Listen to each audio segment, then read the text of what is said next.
Hi everyone and welcome back to our online vocal studio. My name is Natalia. I'm an opera singer, vocal instructor, and also music educator.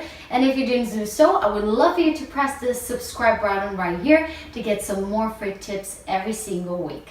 So if you want to learn how to teach the little ones how to sing correctly, please keep on watching. So teaching kids how to sing correctly can be very challenging, and there's a lot of debate on that. What age is a proper age to start singing and really train yourself.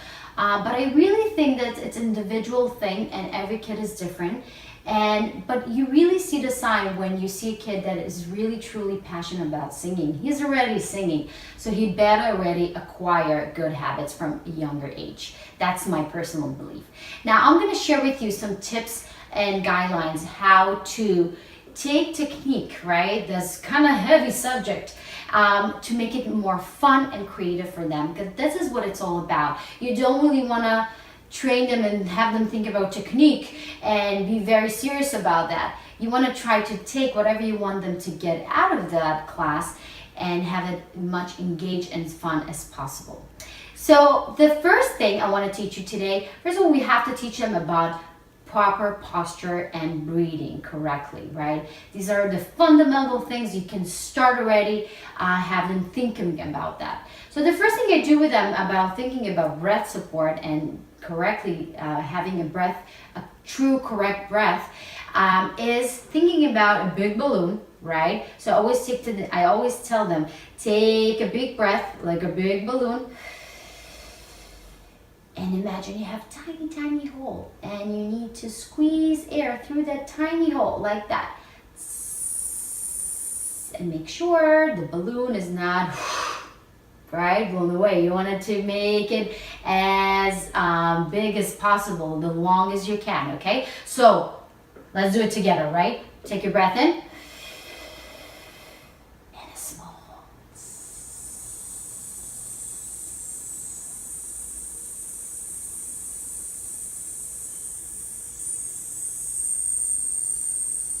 And so on and so on and so on.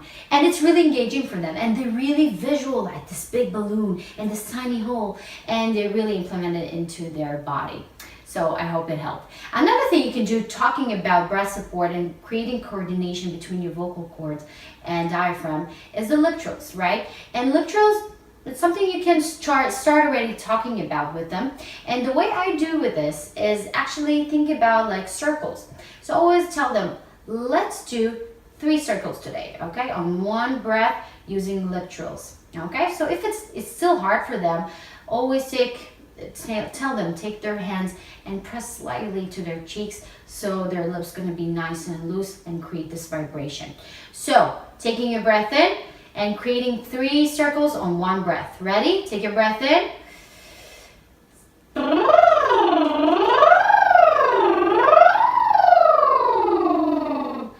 And let's do 4 circles on one breath. Ready? Take your breath in.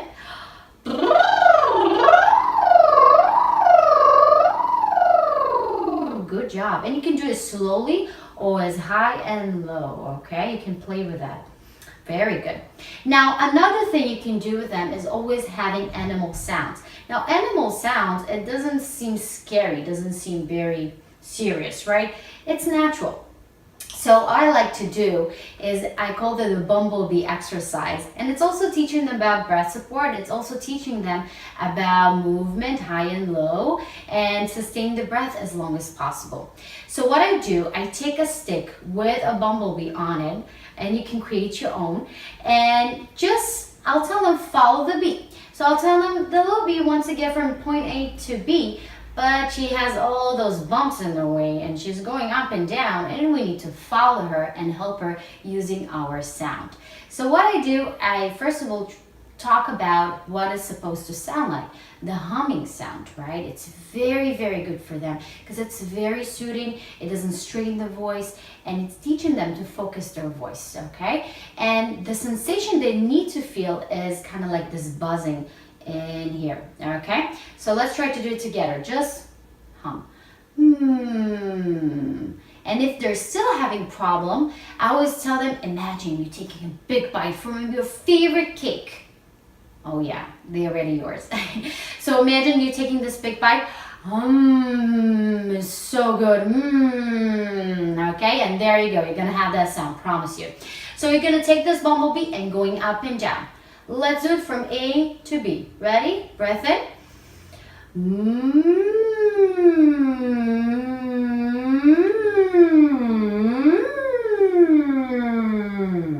And going back.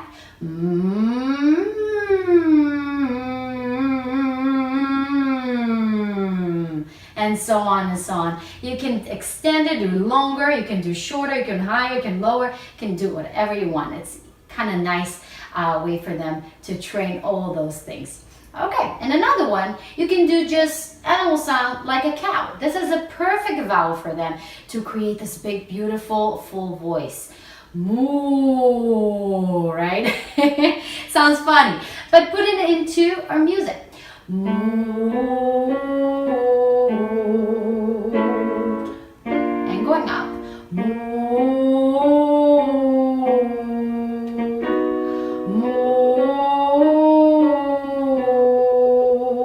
And so on and so on. And you can create your own voices of any animal he or she likes. Okay, very good. Now, let's talk about repertoire. Now, it's very important, yes, we want to give them the classic repertoire they need to learn and that is going to be beneficial for them, but we want to create people that love to sing, that are passionate about that. And if they want to sing Let It Go, and let them sing Let It Go. You know what I mean? Make them, create for them a palette where they can sing whatever they like as well to keep them motivated and be excited about music classes and vocal lessons. At the same time, engrave all those beautiful classical songs you want them to learn. So I hope it helped. And if you have any more questions or any comments or anything you would like to add that you think that young kids should learn, please put it below right here. And if you didn't do so, please thumbs up this video if you found it helpful. And I will see you next time. Have a good, great, and musical day.